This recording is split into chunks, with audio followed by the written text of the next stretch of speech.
సూటిపోటి మాటలతో ఎవరైనా ఏమైనా అంటే మనం ఎలాంటి దుఃఖపడతామో అదేవిధంగా దేవుడు లోపల బాధపడుతున్నాడు, దుఃఖిస్తున్నాడు, దుఃఖపడుతున్నాడు, ఏడుస్తున్నాడు. ఎందుకురా నేను వీళ్ళని గుర్తించాను. మన పిల్లలు కూడా మన మాట వినకపోతే చిన్నప్పుడే చచ్చిపోయింటే బాగుంటాడు, వీడు ఇట్లా చేస్తున్నాడు అని అనిపిస్తుంది కదా. పెద్దగా అవ్వడం, పెంచడం ఎందుకురా అనిపిస్తుంది. అదే దుఃఖం. ఎఫ్ఎస్సి పత్రిక 4వ అధ్యాయము 30వ వచనంలో దేవుడు ఏం చెప్తున్నాడో చూడండి. ఎఫ్ఎస్సి పత్రిక 4వ అధ్యాయము 30వ వచనం. ఎఫ్ఎస్సి రాసిన పత్రిక చదువుచున్న 4వ అధ్యాయము 30వ వచనం. పేజీ నెంబర్ చెప్పండి. కొత్త నిబంధన 175 కొత్త నిబంధనలో పేజీ నెంబర్. దేవుని పరిశుద్ధ ఆత్మను అదిగో దుఃఖపరచుకుని అంటే దేవుణ్ణి మీరు ఏం చేయకూడదు, దుఃఖ పెట్టద్దు. దేవుడు దుఃఖపడతానండి. అలా వీరు ఎప్పుడైతే ఈ 12 గోత్రాల వారికి ఆస్తులు, ఇల్లు, దేశము, పొలాలు, పంటలు, పిల్లలు, తినడానికి తిండి కావాల్సినంత వారికి ఇచ్చి మంచి వర్షం కురిపించి కడవరి వర్షము, కొలకరి వర్షము వారిని ఉన్నతమైన స్థాయిలో గొప్పవారిని చేశాడు దేవుడు. గొప్పవారిని. యెషయా గ్రంథం 1వ అధ్యాయం, యెషయా గ్రంథం 1వ అధ్యాయం 2వ వచనం అండి. పేజీ నెంబర్ చెప్పండి తొందరగా. యెషయా గ్రంథం 1వ అధ్యాయం 2వ వచనం. యెషయా గ్రంథం 569. యెషయా గ్రంథం 569. యెషయా గ్రంథం 1వ అధ్యాయం 2వ వచనం చదవనమ్మా. యెహోవా మాట్లాడుచున్నాడు, ఆకాశమా ఆలకించుము, భూమి చెవియొగ్గుము. నేను పిల్లలను పెంచి గొప్పవారినిగా చేసి తిని. ఆ మాట మాట్లాడుతున్నాడు. ఎంత బాధపడితే కానీ మాట్లాడతారు చెప్పండి. తండ్రి పక్కనింటి దగ్గరికి పోయి ఇంట్లో అన్నం పెట్టలేదు కొడుకులు, ఇంట్లో ఇబ్బంది పెట్టారు, కొట్టారు అని అంటే పక్కనింటి స్నేహితులు ఉంటారు కదా, పక్కనింటి పోయి ఏరా సప్పకున్నావు అంటాడు అన్నమాట. ఏమంటాడు? పక్కనింటి స్నేహితులు ఉంటాడు కదా, అతను 60 ఏళ్ళు 70 ఏళ్ళు ఉంటాయి, ఇద్దరు స్నేహితులు. పక్కనింటి దగ్గర కూర్చుంటాడు, బాధపడుతూ ఉంటాడు, దుఃఖిస్తూ ఉంటాడు. ఏరా ఇప్పుడు సంతోషంగా లేవు అంటాడు. అతను ఏం చెప్తావురా, పెద్దోడు అన్నం పెట్టాడు, చిన్నోడు అన్నం పెట్టాడు, నా పెళ్ళం అప్పుడే చచ్చిపోయా, నేను చచ్చిపోయాడు బాగుండే, ఆ కోడలు అట్లా కోడలు ఉన్నారు వాళ్ళలో అంటారు అంటూ ఆ దుఃఖాన్ని ఎవరితో చెప్పుకుంటాడు? తన స్నేహితులతో, తనకు నచ్చిన వాళ్ళతో చెప్పుకుంటాడు ఆ దుఃఖాన్ని. అలాగే దేవుడు కూడా ఏం చేస్తున్నాడు? ఆకాశమా ఆలకించుము, భూమి చెవియొగ్గుము. నేను పిల్లల్ని పెంచి గొప్పవారిని చేశాను కదా, నీకు తెలుసు కదా అని అంటూ నా మీద తిరుగుబాటు చేసిన చూసేవాళ్ళు, నా మీద ఇశ్రాయేలీయులను ఎప్పుడో ఉన్న వారిని నడిపించి తీసుకొచ్చి దేవుడు ఒక దేశం ఇచ్చి వాళ్ళు గొప్పవారిని చేస్తే ఇప్పుడు వాళ్ళు తిరగబడ్డారు దేవుడి మీదే. అందుకే నేను అవన్నీ చెప్పాలి కాబట్టి నేను చెప్తున్నాను. దేవుని మీద వారు తిరగబడ్డారు, దేవుని మాట మీద మానేశారు, తిరగబడ్డారు, విశ్రాంతి చేయలేదు, విగ్రహారాధన వైపు తిరిగారు.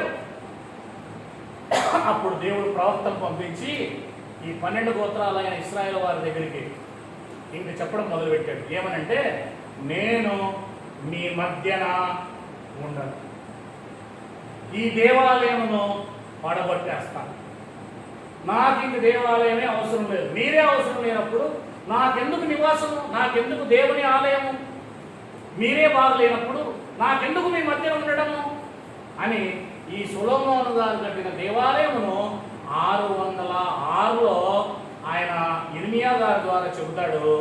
586లో ఈ దేవాలయము పడగొట్టబడుతుంది. 606 నుంచి వార్నింగ్ ఇచ్చుకుంటూ వస్తాడు.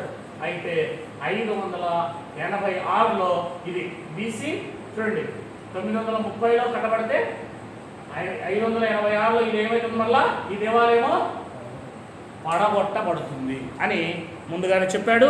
ఆ మాటలు మీతో నేను తెలియజేస్తాను. ఇర్మియా గ్రంథం 25వ అధ్యాయం 10వ వచనం, 11వ వచనం, 12వ వచనం చదవండి. పేజీ నెంబర్ చెప్పండి తీసిన వాళ్ళు. 645, 648, 648. 25వ అధ్యాయం 10వ వచనం చదవండమ్మా. సంతోషనాదము, ఉల్లాస శబ్దము, పెళ్లి కుమార స్వరము, పెళ్లి కుమార్తె స్వరము, తిరగలాట ధ్వని, దీపకాంతి,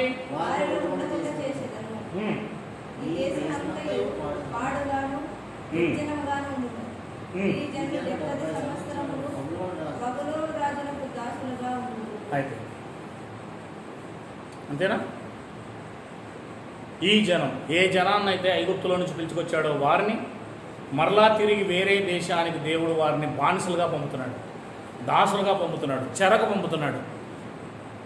మొత్తం దేశమంతా ఖాళీ చేయబోతున్నాడు. 70 సంవత్సరాల పాటు నేను మీకు శిక్ష విధించబోతున్నాను. నాకు ఇంకా దేవాలయంలో ఉండాలనిపించట్లేదు, మీ మధ్య నేను ఉండాలనిపించట్లేదు, నేను దేశం పట్టుకుని వెళ్ళిపోతానంట. చూడండి, కొంతమంది తల్లిదండ్రులమ్మా ఇంట్లో కొడుకులు సరిగ్గా చూసుకోక, ఇంట్లో పరిస్థితులు బాగాలేకపోవడం వల్ల ఎంతోమంది దేశం పట్టుకుని వెళ్ళిపోయిన ఉన్నారు చూసారా, కట్టుబట్టలతోనే అలా వెళ్ళిపోతారండి. యా ఊరు తాత, యా ఊరు ముస్లాయమ్మ అంటే మాకు అన్నీ ఉన్నాయ్యా, ఒక గంట చేతిలో పెట్టుకుంటారు, ఇట్లా ఎడో పడిపోయింటారు సత్రంలో, మాకు అన్నీ ఉన్నాయి, 20 ఎకరాల పొలం ఉంది, 4 పిల్లలు ఉన్నారు, ఎవరు కూడా అన్నం పెట్టలేదు, కొట్టి పంపించేశారయ్యా, ఇదిగో మాది ఫలానా కడప, ఇదిగో మేము కర్ణాటక వచ్చాం, ఇలా పోతామయ్యా చచ్చేదాకా అంటారు. చూడండి, అంటే దేవుణ్ణి కూడా ఏం చేసేసారంటే వాడుకున్నారండి బాగా. ఇశ్రాయేలు ఎలాంటి వాళ్ళు? వాడుకున్నారు, దేవుణ్ణి వాడుకున్నారు. మనం కూడా కొన్ని సమస్యలు, ఇబ్బందులు, కష్టాలు వస్తేనే మనకు దేవుడు వద్దని చెప్పేస్తాం, దేవుడికి టాటా చెప్పేస్తాం, అంటే మనం కూడా వాడుకునే రకం.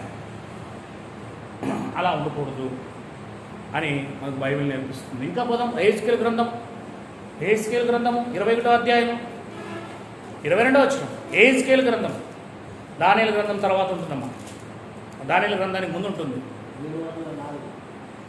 21, 22 704వ పేజీ, 704వ పేజీ పాత నిబంధనలు చదవండమ్మా. 21, 22 చదవండి. 21వ అధ్యాయము 22వ వచనం.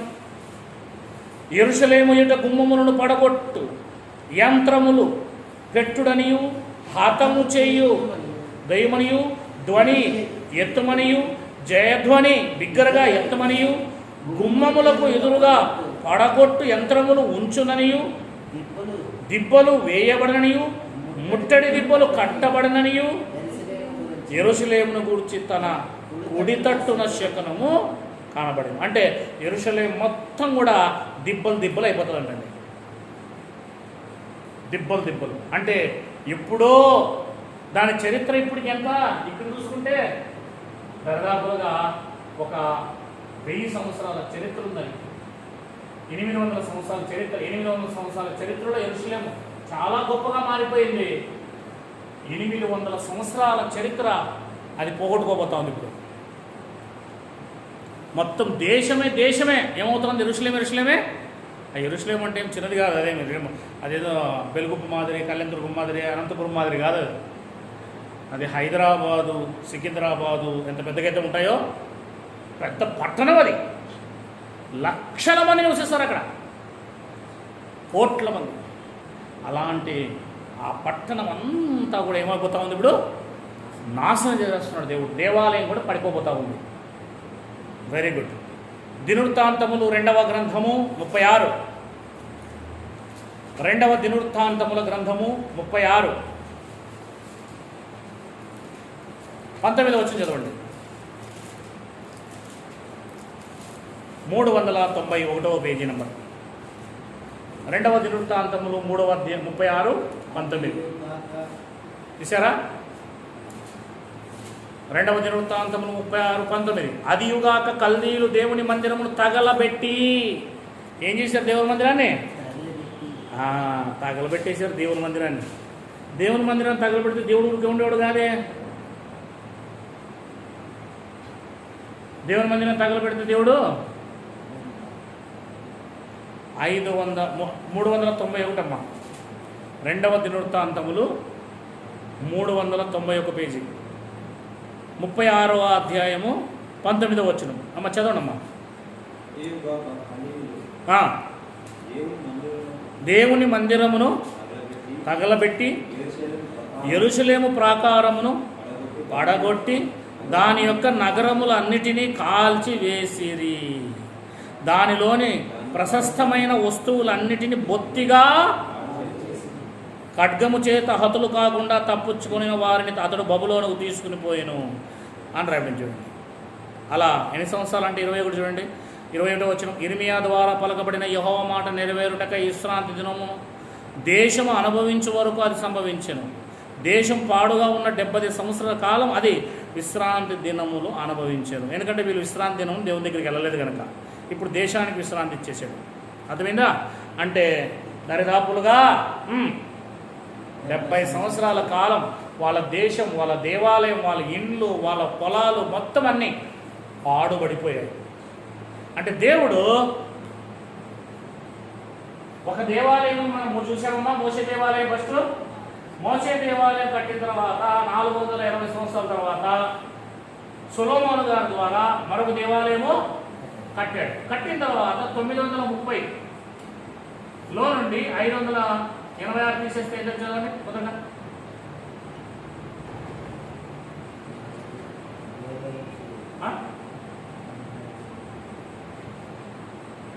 కరెక్టేనా?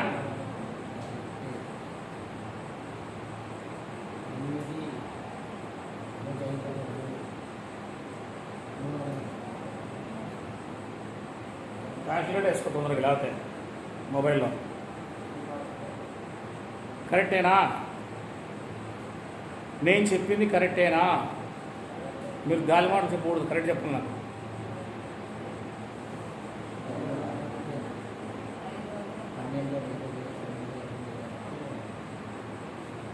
క్యాల్కులేటర్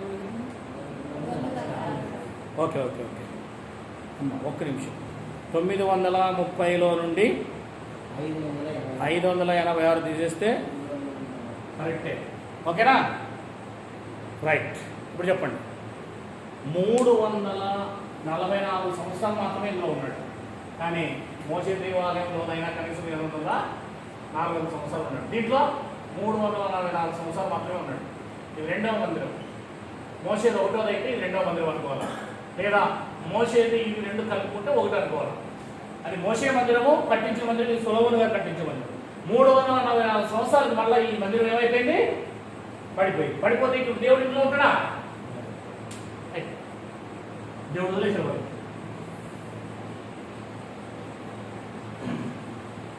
అంటే మందిరము కట్టబడము బైబిల్లోనే ఉంది. సొలొమోను గారు కట్టిన మందిరము కానీ, మోసే గారు కట్టిన మందిరం కానీ, ఇప్పుడు సొలొమోను గారు కట్టిన మందిరమును మళ్ళా పడిపోతుంది అని చెప్పింది మీరు బైబిల్లోనే. అది కావాలి. అంటే మోసే మందిరాన్ని నేను పడగొట్టబోతున్నాను అని చెప్పి దాన్ని పడగొట్టింది కూడా దేవుల్లోనే, బైబిల్లోనే ఉంది. ఇప్పుడు 2 మందిరాలు కంప్లీట్ అయిపోయామ్మా.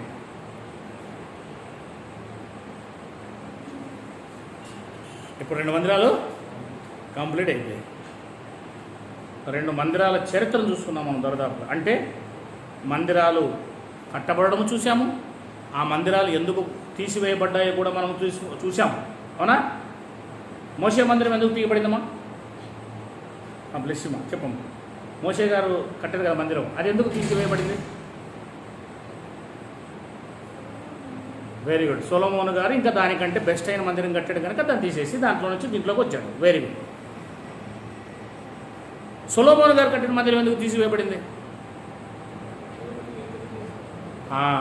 ఆ ప్రజలే బాగలేనప్పుడు నేను వాళ్ళ మధ్య ఉండేం లాభం అని దేవుడు ఏం చేసేసాడు?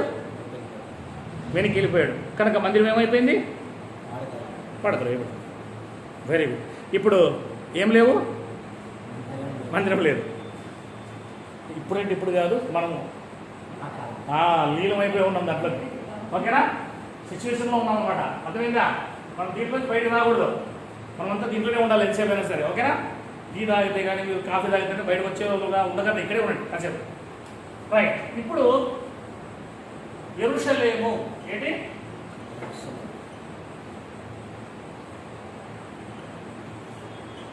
యెరూషలేములో ఉన్న వాళ్ళు ఎక్కడికి వెళ్ళిపోయారంటే చెప్పండి,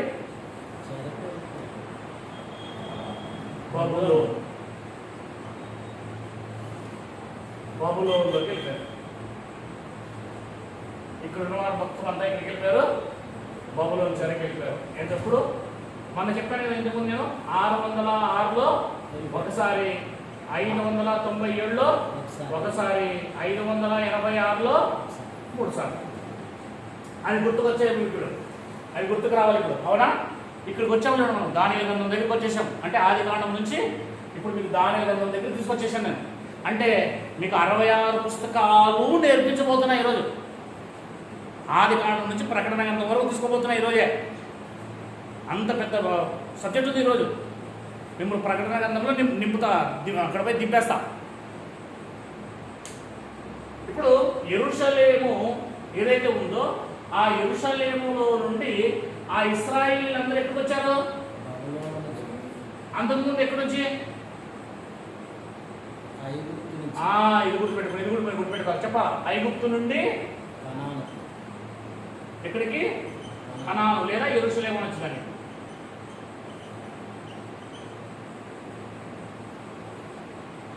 ఇక్కడ నుంచి ఇక్కడికి అంటే బానిసలుగా ఉన్నవారు ఏమయ్యారు? వారు స్వతంత్రులయ్యారు. ఇప్పుడు ఇక్కడ స్వతంత్రంగా ఉన్నవారు ఏమయ్యారు? బానిసలయ్యారు.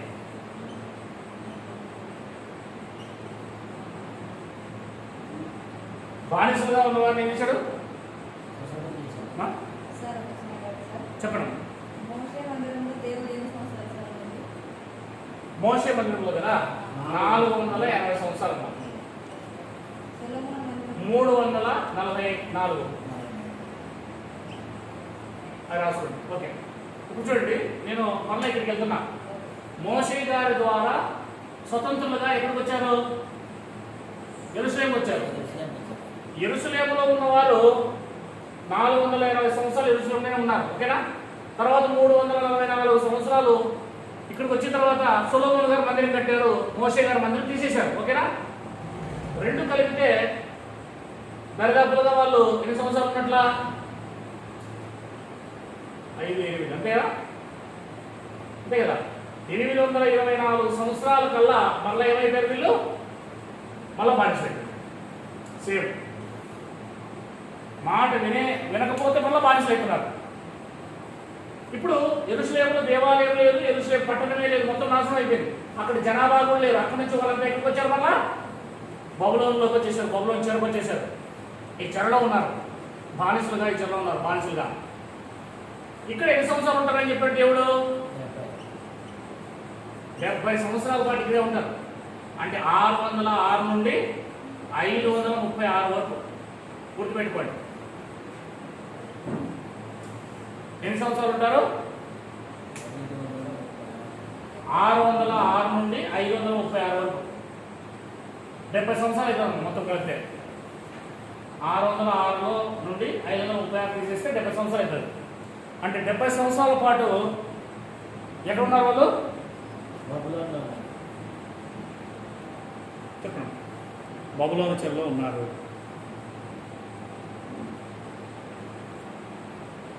Very good. ఓకేనా? పిక్చర్ బ్రదర్ ఓకేనా? పిక్చర్ ఓకేనా? నేను రఫ్ చేసేస్తున్నా. ఇది ఓకేనా? రైట్. ఇప్పుడు ఐగుప్తులో నుంచి యెరూషలేముకి వచ్చారు. యెరూషలేములో కొన్ని రోజులు ఉన్నారు, కొన్ని సంవత్సరాల పాటు, 820 సంవత్సరాల పాటు ఉన్న తర్వాత 586లో పడిపోగానే వాళ్ళు ఏమైపోయారు? మళ్ళా బబులోను చెరలోకి వచ్చారు. ఎన్ని సంవత్సరాలు ఉంటారు అక్కడ? 70. అంటే 536లో మళ్ళీ వాళ్ళు ఈ దేశం వదిలి దేవుడు ఏం చేసిన దేశం వల్ల ఇక్కడ తీసుకుంటారు. ఎక్కడికి? మళ్ళా బబులోను నుంచి తిరిగి వారిని తీసుకెళ్తాడు. అది చెప్పండి. 400 ఇది మొత్తం టోటల్గా మనం చెప్పాను. నేను ఆరో టైం ఫస్ట్ టైం ఒకటి చెప్పాను. ఫస్ట్ టైం 366 చెప్పాను. రెండవది 536 చెప్పాను. ఫస్ట్ 3 దఫాలు వచ్చారు. 3 దఫాలు వాళ్ళు తిరిగి వెళ్ళిపోయారు. ఫస్ట్ది 536, రెండవది 457.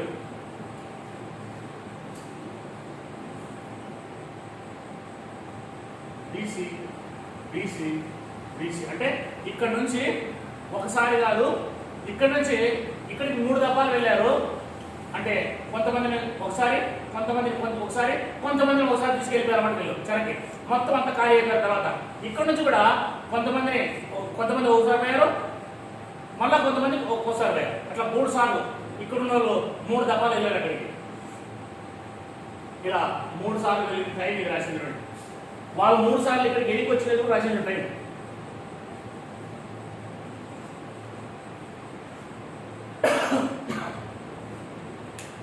మూడు సార్లు చెల్లకు వెలిసిన టైం రాశాను.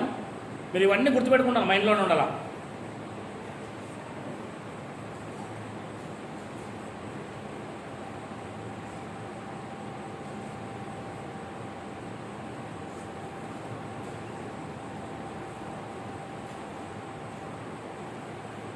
అమ్మా ఓకేనా? ఓకేనమ్మా, రఫ్ చేస్తున్నాను, రాసుకున్నాను కదా, తప్పనిసరిగా రాసుకోండి, మీ పనికి వస్తాయి.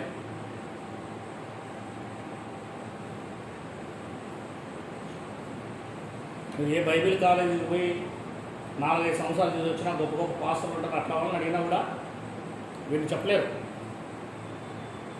కనుక మీరు జాగ్రత్తగా వీటిని రాసుకుంటే మీకు చాలా ఉపయోగం ఉంటుంది. ఎక్కడైనా చెప్పేటప్పుడు మీరు అడగవచ్చు, నేర్చుకోవచ్చు. నేను రఫ్ చేసేస్తాను ఇంకా మరి.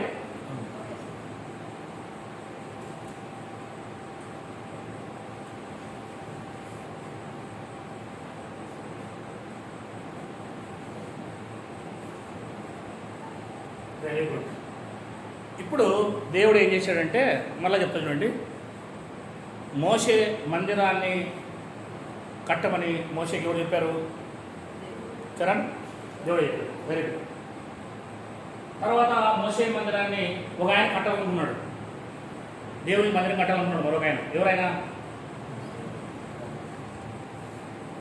నువ్వు చాలా సైలెంట్గా ఉంటావు కానీ అన్ని విషయాలు నీకు బాగా తెలుసు. నువ్వు వింటున్నావో లేదో అనిపిస్తుంది కానీ అన్నీ ఉంటాయి. దావీదు కట్టాలనుకున్నాడు, ఎవరు కట్టారు? వెరీ గుడ్, సొలొమోను కట్టాడు. సొలొమోను కట్టిన తర్వాత దేవుడు ఆ మందిరాన్ని పడగొట్టాడు. ఎందుకు పడగొట్టాడు? ఆ మందిరాన్ని వదిలేశాడు దేవుడు. ఆ యెరూషలేముని, ఆ మందిరాన్ని పూర్తిగా పడగొట్టేశాడు. ఎందుకు పడగొట్టేశాడు? వారు విశ్రాంతి దేవుని దగ్గర ఆరాధించడానికి రావట్లేదు, విగ్రహారంలో మునిగిపోయారు, దేవుని తిరుగుబాటు చేశాడు. దేవుడు మందిరాన్ని వదిలేశాడు. ఓకే, ఎన్ని సంవత్సరాలు వదిలేశాడు? 70 సంవత్సరాల పాటు వదిలేశాడు. ఇవన్నీ విషయాలు బైబిల్లో ఉన్నాయివే. నేను చెప్పానా లేదా ఇప్పటివరకు మీకు? మోషేతో మందిరం కట్టమనేది బైబిల్లోనే ఉంది. సొలొమోను గారు మందిరం కట్టేది కూడా బైబిల్లోనే ఉంది. దావీదు కట్టాలనుకున్నది కూడా బైబిల్లోనే ఉంది. ఆ మందిరం పడిపోతుంది అనేది కూడా బైబిల్లోనే ఉంది. పడిపోతుంది అని చెప్పింది కూడా బైబిల్లోనే ఉంది. పడిపోయింది కూడా బైబిల్లోనే ఉంది. ముట్టడి విప్పైపోయాను, పడిపోయాను, కాల్ చేసాను అని రాయబడింది కదా. రైట్. మరి ఇప్పుడు ఇంక మందిరం నెక్స్ట్ వీళ్ళు మళ్ళీ అక్కడికి వెళ్ళారు కదా. ఇప్పుడు 536లో మళ్ళీ తిరిగి వెళ్ళారు కదా యెరూషలేముకి. ఇప్పుడు మందిరం కట్టరా? వాళ్ళని మళ్ళీ తిరిగి 70 సంవత్సరాల తర్వాత ఏం చేస్తున్నాడు? దేవుడు పెంచుకుంటున్నాడు కదా. 70 సంవత్సరాల తర్వాత వాళ్ళు మళ్ళీ వాళ్ళ దేశానికి తిరిగి వెళ్తున్నారు కదా. 3 దఫాలు వెళ్ళారు కదా. ఎన్నిసార్లు వెళ్ళారు? 536, 557, 444, 3, 4. ఓకేనా? 444లో 3 సార్లు వెళ్ళినప్పుడు జనాభా వెళ్ళారు. వెళ్ళినప్పుడు మరి దేవాలయం కట్టడానికి కదా వెళ్ళారు. రైట్. మరి ఇప్పుడు దేవాలయము మరలా కడతాడని కూడా దేవుడే చెప్పాలి కదా. చెప్పాలా లేదా? అది కూడా మనం బైబిల్ చూద్దాం. చూడండి, 2వ దినవృత్తాంతములు 36, 22 నుంచి చదవండి. మరలా మందిరమును కట్టబడును అని దేవుడే చెప్పాడు కాబట్టి అది మనం చూద్దాం. చదవమ్మా. పారసీక దేశ రాజైన కోరేషు ఏలుబడినందు మొదటి సంవత్సరం ఇర్మియా ద్వారా పలకబడిన తన వాక్యం నెరవేర్చుటకు యెహోవా పారసీకుల రాజైన కోరేసు మనస్సును ప్రేరేపింపగా అతడు తన రాజ్యం అంతటా చాటించి వ్రాత మూలముగా ఇట్లు ప్రకటన చేసేను. పారసీక దేశ రాజైన కోరేషు ఆజ్ఞాపించిందేమనగా, ఆకాశమందుల దేవుడైన యెహోవా లోకమందున్న సమస్త సకల జనములను నా వశం చేసి యూదా దేశమందున్న యెరూషలేములో తనకు మందిరమును కట్టించుమని నాకు ఆజ్ఞ ఇచ్చి ఉన్నాడు. కావున మీలో ఎవరు ఆయన జనులై ఉన్నారో వారు బయలుదేరవచ్చు, వారి దేవుడైన యెహోవా వారికి తోడై ఉండును. చూడండి, మళ్ళీ చదువుతున్నాను. యెరూషలేములో తనకు మందిరమును కట్టించమని నాకు ఆజ్ఞాపించి ఉన్నాడు. అర్థమవుతుందని చెప్పేది. ఇప్పుడు రాజు బబులోను సామ్రాజ్యం పడిపోయింది. ఇప్పుడు మాదీయ పారసీకులు వచ్చారు. ఇప్పుడు మాదీయ పారసీకులు రాజ్యంలోనే చెరకెళ్ళిన యూదులు ఉన్నారు. ఈయన ఏమన్నాడంటే 536లో మీరు మీ దేశానికి వెళ్ళి మరలా దేవునికి మందిరం కట్టాలి నాతో చెప్పాడు దేవుడు. ఇర్మియా గారు ముందుగానే రాయించాడు, 70 సంవత్సరాల తర్వాత మీరు మరలా మందిరాన్ని కట్టుకోవాలని చెప్పాడు. ఆయన చెప్పాడు కనుక నన్ను దేవుడు ప్రేరేపించాడు, మీరు వెళ్ళండి, మీ మందిరం కట్టాలనుకుంటే మిమ్మల్ని రిలీజ్ చేస్తా, నాకు బాధితులుగా మీరు ఉండాల్సిన అవసరము లేదు, మీరు వెళ్ళండి అని చెప్పేసి అనగానే వాళ్ళందరూ కూడా దరిదాపులుగా 3 దఫాలు ఏమయ్యారు, మందిరానికి కట్టడానికి బయలుదేరి వచ్చారు. అర్థమవుతుందా? ఈ విషయాలు మీకు అర్థం కావాలి అంటే రాసుకొని పెట్టుకోండి, వచ్చిన వారం వరకు చదువుకోండి. ఎజ్రా గ్రంథం అంతా చదవాలి. ఎజ్రా గ్రంథం అంతా చదువుకోవాలి. చిన్న చరణ్ నేను అడుగుతా గ్యారంటీ. చరణ్ అంటే చిరుతే కదా. ఎజ్రా గ్రంథం అంతా చదువుకుని రావాలి, నెహెమ్యా గ్రంథం అంతా చదువుకు రావాలి, హగ్గై గ్రంథం చదువుకు రావాలి, జకరియా గ్రంథం చదువుకు రావాలి. అర్థమైందా? ఈ 4 గ్రంథాలు చదువుకుని వస్తే మీకు పూర్తిగా కట్టబోయి ఈ మందిరం ఏంటో నేను చెప్పేదానికంటే బైబిల్ మీకు స్పష్టంగా చెప్తుంది. రైట్. అంటే చెప్పబడినట్లుగానే ఆ మందిరం మరలా కట్టబడును అని దేవుడు ఏం చేశాడు, కోరేషు ద్వారా పలకబడింది. చూడండి, కోరేషు పుట్టక మునుపే యెషయా గ్రంథం 44వ అధ్యాయం, యెషయా గ్రంథం 44వ అధ్యాయము 26వ వచనం.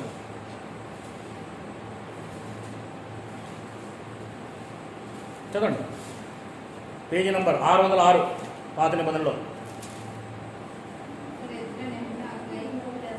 అమ్మా, ఎజ్రా, నెహెమ్యా, హగ్గై, జకర్యా, ఈ గ్రంథాలన్నీ పక్కన పక్కనే ఉంటాయి. ఎజ్రా, నెహెమ్యా పక్కన పక్కనే ఉంటుంది, హగ్గై, జకర్యా 2 పక్కన పక్కనే ఉంటాయి. ఫ్రెండ్షిప్ అనమాట. రైట్. యెషయా గ్రంథము 606వ పేజీ 44వ అధ్యాయము 26వ వచనం చదవండి.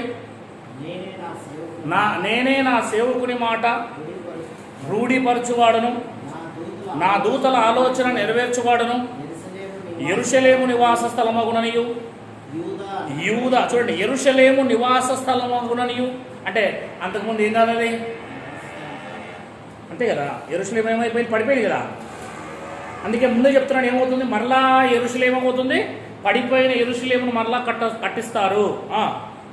యూదా నగరిని గూర్చి అవి కట్టబడుననియు అంటే పడిపోయిన ఆ యూదా నగరం మరలా ఏమవుతుంది, నేను ఆజ్ఞ ఇచ్చి ఉన్నాను, దాని పాడైన స్థలములను బాగు చేయవాడను ఎవరు, దేవుడు. అంటే 70 సంవత్సరాల తర్వాత మరలా ఆ యొక్క యెరూషలేము, వాళ్ళ ఇండ్లు, ఆ తర్వాత ఆ నగరము, ఆ ప్రాకారము, ఆ దేవాలయము మరలా కట్టబడుతుందని దేవుడే చెప్తున్నాడు. నేనే నీ నదులను ఎండజేయుచున్నాను, ఎండిపోమ్మని ప్రవాహంతో నేనే చెప్తున్నాను. కోరేషుతో నా మందకాపరి, నా చిత్తమంతయు నెరవేర్చువాడా అని చెప్పువాడను నేనే. యెరూషలేముతో నీవు కట్టబడదవనియు, దేవాలయమునకు పునాది వేయబడనియు. అంటే ఇంకా కోరేషు అనే రాజు రాకమునుపే 150 సంవత్సరాల ముందే చెప్పాడు. దరిదాపులుగా 200 సంవత్సరాలు అంటారండి చరిత్ర ప్రకారము. అంటే ఇంకా కోరేషు అనే ఆయన భూమి మీదే పుట్టలేదు, ఇంకా వాళ్ళ నాయన పుట్టిండు, వాళ్ళ తాత పుట్టిండు. కానీ కోరేషు అనే పేరు కూడా చెప్పేశాడు దేవుడు. కోరేషు అనే పేరు కూడా చెప్పేసి ఆ మందిరాన్ని కట్టినట్లుగా చెప్తా ఉన్నాడు. రైట్.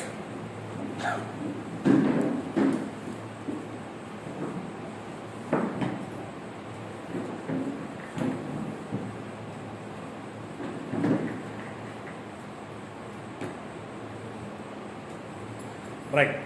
యెరూషలేము మందిరమును సొలొమోను గారు కట్టిన మందిరం ఏమైపోయింది? పడిపోయింది, కూలిపోయింది. కూలిపోయిన మందిరము 70 సంవత్సరాల తర్వాత మళ్ళీ ఏమవుతుంది? మరలా కట్టబడుతుందని కూడా బైబిల్ గ్రంథంలో ముందుగానే చెప్పాడు. Very good. ఇప్పుడు ఆ మందిరము కట్టబడునన్న ఆ విషయాలను మనము ఇంకొక విషయం చూసుకుందాం. కట్టబడిందా లేదా అంటే 70 సంవత్సరాల తర్వాత తిరిగి వచ్చిన తర్వాత ఏం జరిగింది చూడండి. ఎజ్రా గ్రంథము 6వ అధ్యాయము 14వ వచనం. ఎజ్రా గ్రంథము 6వ అధ్యాయము 14వ వచనం. 396వ పేజీ. ఎజ్రా గ్రంథము 6వ అధ్యాయము 14, 15 చదవండి. యూదుల పెద్దలు కట్టించుచు ప్రవక్త అయిన హగ్గయియు ఇద్దో కుమారుడైన జకర్యాయు హెచ్చరించుచున్నందున పని బాగుగా జరిపిరి. ఈ ప్రకారము ఇశ్రాయేలు దేవుని ఆజ్ఞ అనుసరించి వారు కట్టించుచు. అంటే దీని వెనకాల ఎవరున్నారు? యెరూషలేములో దేవాలయం కట్టబడాలి, యెరూషలేం కట్టబడాలి అంటే దేవుడున్నాడు. ఎవరున్నారు? ఇశ్రాయేలు దేవుని ఆజ్ఞను అనుసరించి. అంటే దేవాలయం పడిపోతుందని చెప్పింది ఆయనే. మరలా 70 సంవత్సరాల తర్వాత దేవాలయం కట్టబడుతుందని ముందుగా వాగ్దానం చేసింది కూడా ఆయన. రైట్. నేను ఎందుకు చెప్తున్నానో ముందుకు పోతే మీకు అర్థమవుతుంది. ఏ రాజుల కాలంలో కట్టబడింది, ఏ రాజుల చేత ప్రేరేపించి కట్టాడు అంటే కోరేషు, దర్యావేషు, అర్తహసస్త అను పారసిక దేశపు రాజుల ఆజ్ఞ చొప్పున ఆ పని సమాప్తి చేసిరి. కోరేషు అనే ఆయన 536 BCలో ఉన్నాడు. దర్యావేషు అనే ఆయన 520 BCలో ఉన్నాడు.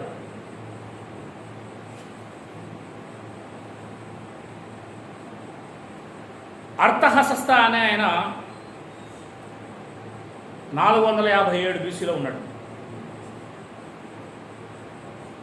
వీరు జీవించిన కాలంలో అంటే కోరేష్ తర్వాత దర్యావేష్ తర్వాత అర్తహసస్త అనే రాజులు పరిపాలన చేశారు.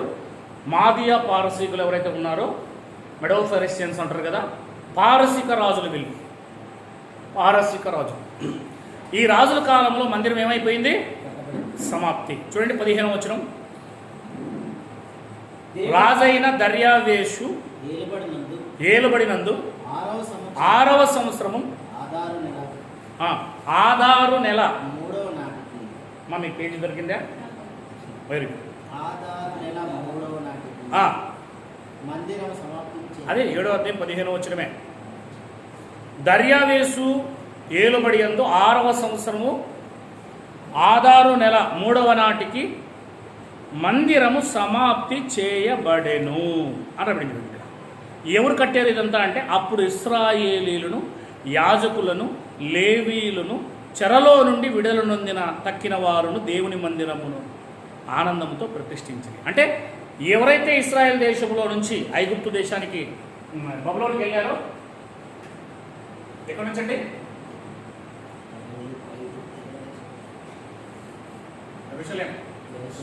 యెరూషలేము నుంచి ఎక్కడికి వెళ్ళారు? బబులోన్. ఎన్ని సంవత్సరాలు ఉన్నారు చెరలో? ఎప్పుడు యెరూషలేము మందిరం పడిపోయింది? యెరూషలేము పడిపోయింది 586లో. అక్కడ నుంచి మొత్తం టోటల్గా బబులోను చెరకు వచ్చేసారు. యూదులందరూ ఎక్కడికి వచ్చారు? బబులోను చెరకు. మొత్తం టోటల్ అంతా పడిపోయింది. యెరూషలేము ఆ పట్టణము, యెరూషలేము దేవాలయం మొత్తం అంతా పడిపోయింది. అందరూ అక్కడి నుంచి బయలుదేరి బబులోను చెరకు వచ్చేసారు. Very good. బబులోను చెరకు వచ్చిన వీరు మరలా తిరిగి 70 సంవత్సరాల తర్వాత వాళ్ళు బయలుదేరారు. రిటర్న్ ప్రయాణం ఎప్పుడు జరిగింది? 536లో BCలో కోరేషు ఏలుబడిలో మరలా తిరిగి రిటర్న్ అయ్యారు. రిటర్న్ అయిన వీళ్ళు దేవాలయం ఏం చేశారు? అక్కడ పట్టణమును మొత్తం టోటల్గా ఏం చేసేసారు? మరలా ముందున్న స్థితిలో ఏ రకంగా అయితే ఉందో ఆ రకంగా వాళ్ళు 536లో వెళ్ళిన వారు టోటల్గా దాదాపుగా 14 లేదా 15 సంవత్సరాల్లో వాళ్ళు మొత్తం టోటల్గా ఏం చేశారంటే 520 లోపు BC. వాళ్ళు ఏం చేసేసారంటే మొత్తం మందిరాన్ని మరలా తిరిగి కట్టేశారు. అంటే ఇప్పుడు మరలా తిరిగి మందిరం ఏమైందంటే నిర్మించబడింది. మరి ఈ మందిరాన్ని ఎవరు నిర్మించారు? ఇది మనం చూస్తున్నది రాతితో కట్టిన రెండవ మందిరం. మోషే గారు కట్టిన మందిరం చూసాం, అయిపోయిందా? సొలొమోను గారు కట్టిన మందిరము చూసాం, అది పడిపోయింది. ఇప్పుడు మరలా మందిరము కట్టబడింది. అది ఏ రాజుల కాలంలో చూసాం? ఇప్పుడు మనము చూడండి, ఇక్కడ కోరేషు, దర్యావేషు, అర్తహషస్త అనే రాజుల కాలంలో. ఎవరు కట్టారు చెప్పండి? ఎవరు కట్టారు? కింద రాయబడింది చూడండి, ఇశ్రాయేలీయులు. దాంట్లో నాయకత్వం ఎవరు వహించారు? జరుబ్బాబేలు. 5వ అధ్యాయము ఎజ్రా గ్రంథం, అది చూపించాలి కదా నేను మరి. 5వ అధ్యాయము ఎజ్రా గ్రంథం.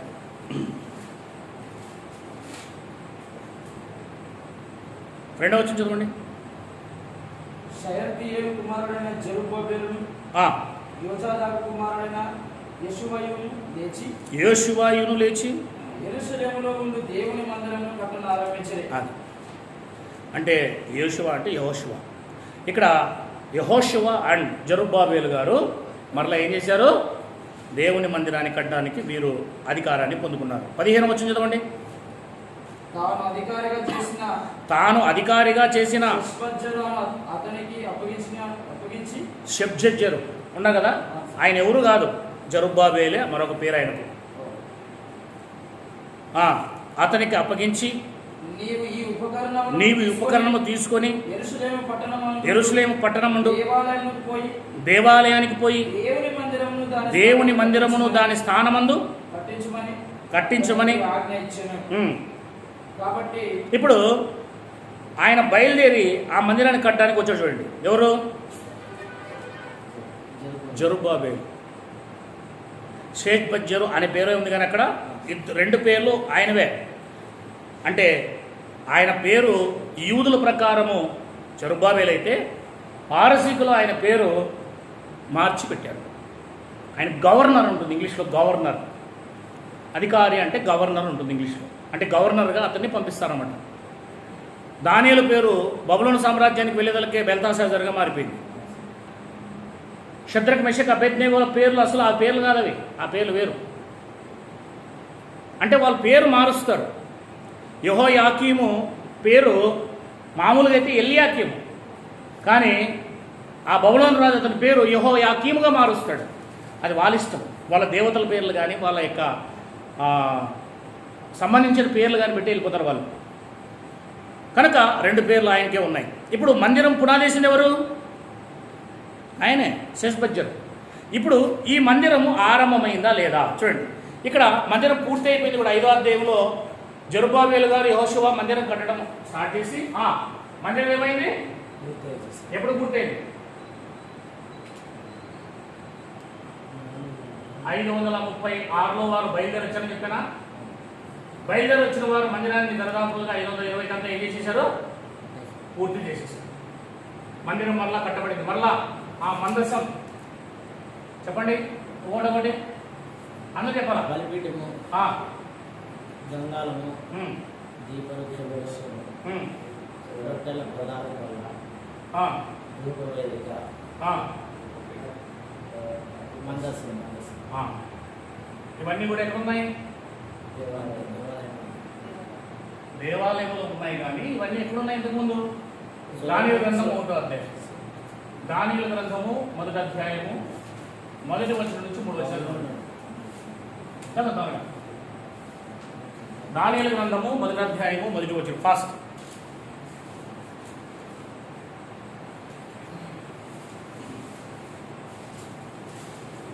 పేజీ నంబర్ చెప్పండి వాళ్ళకి. 1వ అధ్యాయం.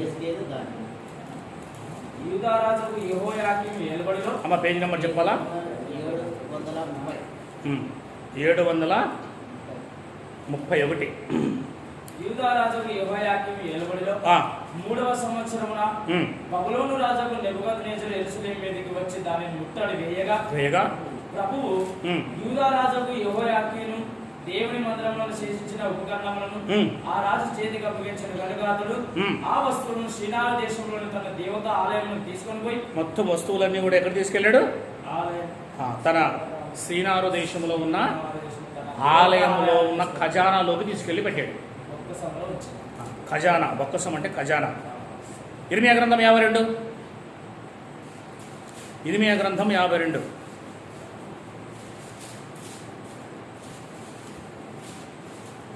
పదహారో వచనం, 679వ పేజీ. అయితే రాజదేశ సంరక్షకుల అధిపతి అయిన నెబుజదాను ద్రాక్షావనములను చక్కపరచుటకును అతను సైన్యాధిపతిను సేద్యము చేయుటకును ఉమ్. వాడు బీదల్లో కొందరిని ఉండనిచ్చాను. ఉండనిచ్చాను. మరి యెహోవా మందిరములో నుండిన ఇత్తడి స్తంభములను చూసారా, మందిరంలో ఉన్న ఏమేమి తీసుకెళ్ళాడు? ఇత్తడి స్తంభాలు, మందిరములో నుండిన మట్లను ఆ, ఇత్తడి సముద్రంలో కల్దీల తునుకలుగా కొట్టి ఇతర సముద్రం అంటే గంగాలం. ఆ ఇత్తడి అంతయు బబులోనుకు కొనిపోయి అది కాక వారు బిందెలను కుండలను బిందెలు, కుండెలు, కత్తర్లు, గిన్నెలు, గరిటెలు, యాజకుడు సేవ చేయి ఇత్తడి ఉపకరణాలు అన్నిటినీ కొనిపోయారు. కొనిపోయారు. మరియు పల్లెములను, ధూపాకులు, గిన్నెలను, పాత్రలు, బంగారం, వాటిని బంగారుని, వెండిని, ఉమ్, వాటిని వెండికిని చేర్చుకొని ఉమ్. రాజదేవ సంరక్షకుల అధిపతి కొనిపోయాను. ఆ, రాజైన సొలొమోను యెహోవా మందిరమును చేయించిన 2 స్తంభములను, సముద్రమును, ఉమ్. పట్ల క్రింద ఉండినటువంటి 12 ఇత్తడి వృక్షములను కొనిపోయాను. ఆ, వీటికన్నిటికి ఉన్న ఇత్తడి ఎత్తు వేయుటకు అసాధ్యము. ఉమ్, వాటిలో ఒక్కొక్క స్తంభం 18 మూరల ఎత్తుగలది. ఉమ్. 12 మూరల దాని చుట్టూ తిరుగును. ఉమ్, దాని దళసరి 4 రేళ్లు అది ఉన్నది. ఉమ్, దాని మీద ఎత్తుడి పైపీట ఉండెను. ఉమ్, ఒక పైపీట 5 మూరల ఎత్తుగలది. ఉమ్. పైపీటకు చుట్టూ అల్లిన వల అల్లికయు దానిమ్మ పండ్లను ఉండేను. ఉమ్. అవి అన్ని ఇత్తడివి. ఉమ్. ఈ స్తంభమునకు ఆ స్తంభమునకు అలాగునే దానిమ్మ పండ్లు ఉండేను. అలా చదువుకుంటే కింద వరకు వచ్చిన అంటే దేవాలయంలో సొలొమోను గారు ఏవైతే పెట్టారో మొత్తం ఎత్తుకుపోయాడు ఆయన. రాతి మీద రాయి నిలబడకుండా మొత్తం రాళ్ళని కూడా ఏమైపోయాయంటే దిబ్బగా పడిపోయింది. ఇది మీకా గ్రంథము 3వ అధ్యాయము, మీకా 3వ అధ్యాయము చివరి వచ్చింది చదవండి. కాబట్టి 765. ఒక్క నిమిషం, వాళ్ళు ఫాస్ట్లో లేరు కదా. 765 పేజీ. మా పాత నిబంధనలో 765. ఇప్పుడు చదువు సోదరా. 3వ అధ్యాయము 11వ వచనం. కాబట్టి చేను దున్నబడినట్లు, చూసారా, చేను దున్నబడినట్లు. మెమ్మును బట్టి ఎన్నో వచనము? 12వ వచనం. చదివేసే. కాబట్టి చేను దున్నబడినట్లు మిమ్మును బట్టి సియోను దున్నబడను. అదిగో సియోను అంటే యెరూషలేము దున్నబడను. యెరూషలేము రాళ్ళ కుప్పలగును. యెరూషలేము రాళ్ళ కుప్పలగును. మందిరమున్న పర్వతము అరణ్యములోని ఉన్నత స్థలముల వలె అగును. అది అరణ్యములో ఉన్న ఉన్నత స్థలములు అంటే ఉన్నత స్థలాలు దేవాలయాలుగా విగ్రహారాధన కోసం కడతారు కదా, వాటిని వీళ్ళు ఏం చేసేవాళ్ళు ఇశ్రాయేలు అంటే పడగొట్టేవాళ్ళు. ఆ రకంగా నిజదేవుని ఆలయం కూడా పడిపోతుంది అని చెప్తున్నాడు అక్కడ. కుప్పలు కుప్పలుగా పడిపోతాయి. ఎందుకు రాతి మీద రాయి లేకోకుండా వాటిని పూర్తిగా ఎత్తుకొని పోయారు అంటే రాయికి రాయికి మధ్యలో బంగారం ఏముంది? బంగారం. పూత కూడా ఏంటి? బంగారం. లోపల ఉన్న వస్తువులు కూడా అన్ని ఏంటి? అందుకే అన్ని ఎత్తుకుపోయారు. యెషయా గ్రంథము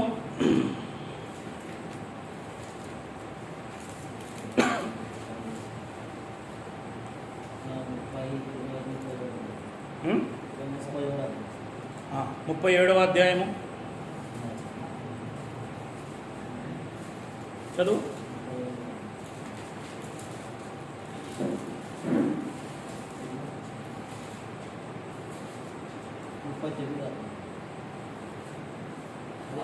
మొత్తం చూపిస్తాడు కదా. చదువు. 39వ అధ్యాయము చదువు. ఆ కాలమందు బబులోను రాజును ప్రధాన కుమారుడైన మెరోదక్బలదాను హిజ్కియా రోగి బాగుపడిన సంగతి విని పత్రికలను కానుపునాథుని ఎదురుకు పంపగా హిజ్కియా దూతలు వచ్చిన మాట విని వారి లోపలికి రప్పించి తన ఇంటనేమి రాజ్యమందేమి కలిగిన సమస్త వస్తువుల్లో దేనిని మరుగు చేయగా 600 పేజీ నంబరు తీసారు కదా, రైట్. ధన పదార్థములు గల బొట్టును, వెండి బంగారము, గంధ వర్గమును, పరిమళ తైలమును. చూసారా, ఈయన ఆరోగ్యం బాగైన తర్వాత బబులోను రాజులు లేదా బబులోను సంబంధించిన సైనికులు అందరూ వచ్చినప్పుడు ఈయనను పరామర్శించడానికి హిజ్కియా గారు బాగున్నారా, ఆరోగ్యం బాగైందా అన్నప్పుడు ఇతను పొంగిపోయి బబులోను రాజే వచ్చాడు కదా అని చెప్పేసి ఏం చేశాడు, తన దగ్గర ఉన్న ఖజానాలోకి తీసుకెళ్ళిపోయి, మందిరంలోకి తీసుకెళ్ళిపోయి, తన సీక్రెట్ గదుల్లో, రహస్య గదుల్లో ఉన్న మొత్తం చూపించేసాడు. ఏమండి, శత్రువులకి మనం అన్నీ చూపిస్తే ఏం చేస్తారు, కన్నేస్తారు, అవునా లేదా? అందుకే చూడండి ఇక్కడ అదే చేశారు. ఇప్పుడు 3 పిమ్మట ప్రవక్త అయిన యెషయా రాజైన హిజ్కియా వద్దకు వచ్చి ఆ మనుషులు ఏమనిది, నీ యొద్దకు ఎక్కడి నుండి వచ్చింది అని అడగ్గా హిజ్కియా బబులోను దూరదేశం నుండి బయలుదేరి వచ్చినని చెప్పాను. నీ ఇంట వారేమి చూచిదరని అడగ్గా హిజ్కియా, నా పదార్థముల్లో దేన్ని మరుగు చేయకుండా నా ఇంట ఉన్న సమస్తం నేను చూపించుకున్నాను. యెషయా ప్రవక్తతో అంటున్నాడు, నేను అన్ని చూపించేసాను అంటాడు. బాగా చూపించావు, మొత్తం అని లేకొని పోతారులే అంటాడు. అది తర్వాత మనకు తెలుస్తుంది, రైట్. అదంతా వదిలేదు.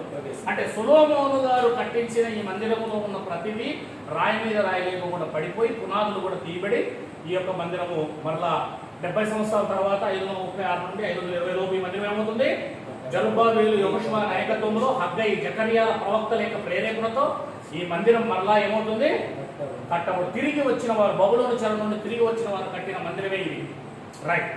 ఈ మందిరం కట్టిన తర్వాత మీకు తెలుసు, ప్రాకారాన్ని కట్టడానికి నెహెమ్యా గారు వస్తారు. అది నెహెమ్యా గ్రంథంలో ఉంటుంది, మనం పక్కన పెడదాం. మన పని ఫోకస్ అంతా కూడా మందిరం మీద ఉంది, ఓకేనా? ఇది ఎన్నో మందిరము, ఎవరు కట్టారో ఇప్పుడు ఇది జరుబ్బాబెలు గారి చేత కట్టబడింది అని మీరు రాసుకోండి. ఇది 3వ మందిరం కిందకి వస్తుంది. రాతితో సొలొమోను గారు కట్టిన అదే పునాది మీద, పడిపోయిన పునాది మీదే మళ్ళా కట్టాడు. సేమ్ అదే ప్లేస్లోనే కట్టారు, అదే ప్లేస్లోనే కట్టారు.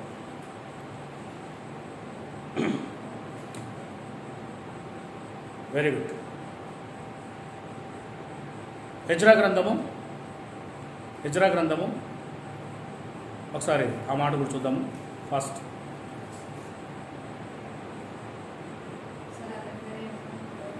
జరుబ్బాబెలు, షెజ్బజ్జరు అట్లా కూడా రాసుకోవచ్చు,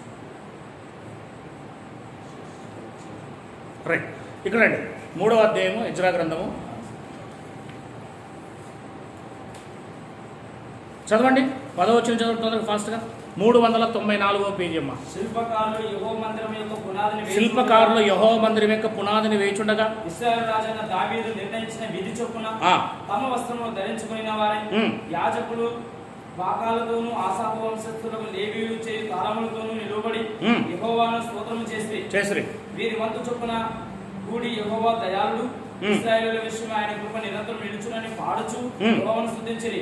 మరి యెహోవా మందిరం యొక్క పునాది వేయబడుట చూచి, చూసారా, యెహోవా యొక్క మందిరం పునాది మరలా వేయబడుట చూచి జనులందరూ గొప్ప శబ్దంతో యెహోవాకు స్తోత్రము చేసిరి. మునుపటి మందిరమును చూచిన యాజకుడు, ఏది మునుపటి మందిరము? మునుపటి మందిరాన్ని చూసిన వాళ్ళు కూడా ఉన్నారు అక్కడ. అంటే 70 ఏళ్ల కంటే ఎక్కువ బతికుంటేనే కదా మునుపటి మందిరం చూస్తారు, అంటే లేదా? యెరూషలేములో నుండి బయలుదేరిన వారు బబులోనుకు వెళ్ళి మరలా వాళ్ళు ఏమై ఉండాలి, తిరిగి వచ్చి ఉండాలి. అంటే 100 ఇయర్స్ టైం ఉండాలి వాళ్ళకి, 70 దాటి ఉండాలి. కనుక తిరిగి అక్కడికి వెళ్ళి మరలా తిరిగి వచ్చిన వారిలో మునుపటి మందిరాన్ని కూడా చూసిన వారు ఉన్నారు. అదే పునాదుల మీద అదే మందిరం మళ్ళా కట్టబడుతూ ఉంటే ఆ వృద్ధులు లేదా వృద్ధాప్యంలో ఉన్న వారు ఏం చేశారు చూడండి సరే.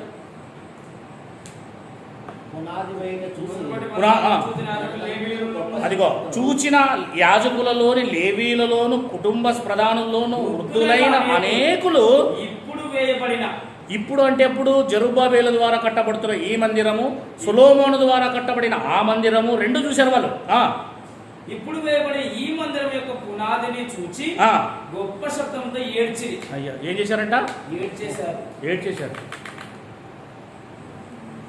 యవనస్తులు సంతోషంతో దేవుడికి స్తోత్రం చెప్తూ ఉంటే మరలా మందిరం కట్టబడుతుంది మనకని ఈ వృద్ధులు ఏమో చేస్తున్నారు? ఏడ్చేస్తున్నారు.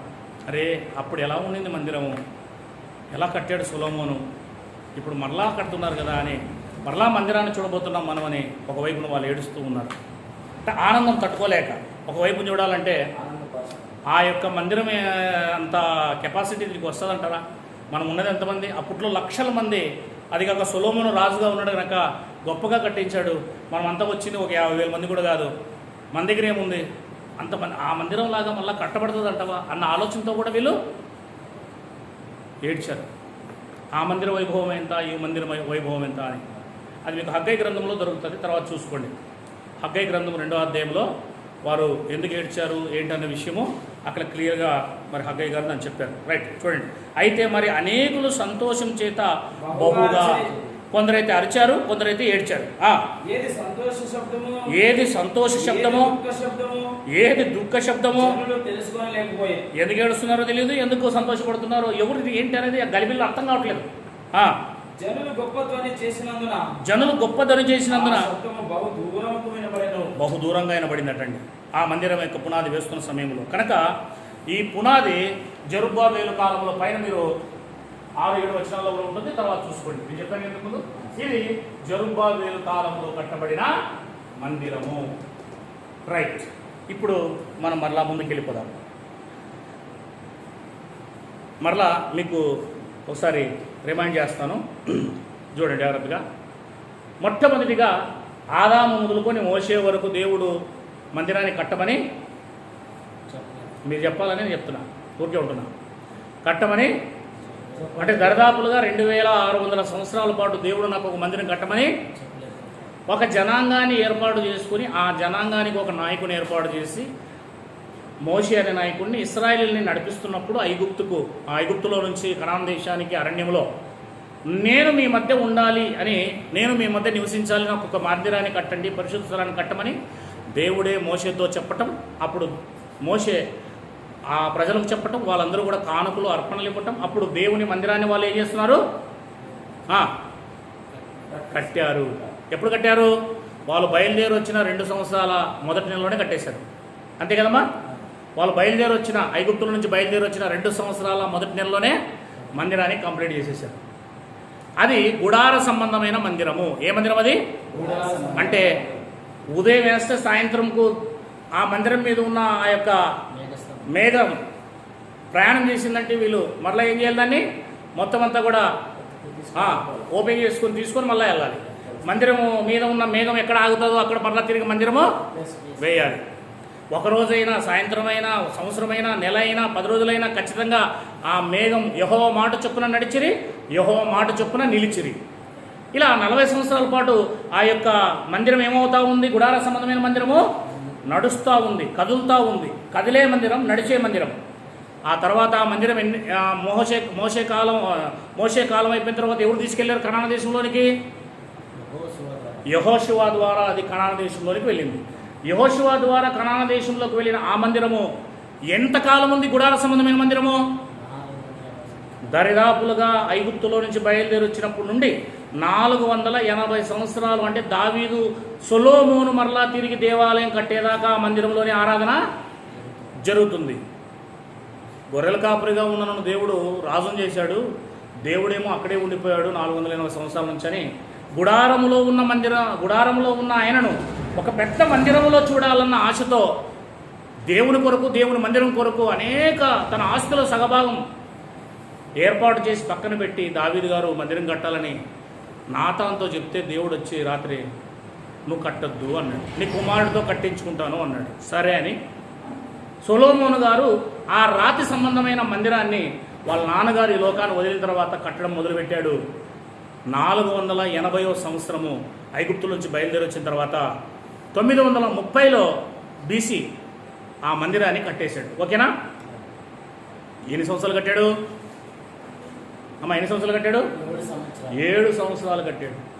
గుడారం అయితే 2 సంవత్సరాలనే అయిపోయింది.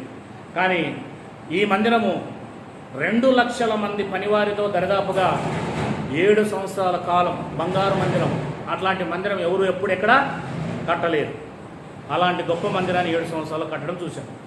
ఆ తర్వాత అలా కాలం నడుస్తూ ఉండగా 344 సంవత్సరాల తర్వాత, మందిరం కట్టిన తర్వాత 344 సంవత్సరాల తర్వాత ఇశ్రాయేలు చెడిపోయారు. ఎవరు చెడిపోయారు? ఇశ్రాయేలు చెడిపోయారు.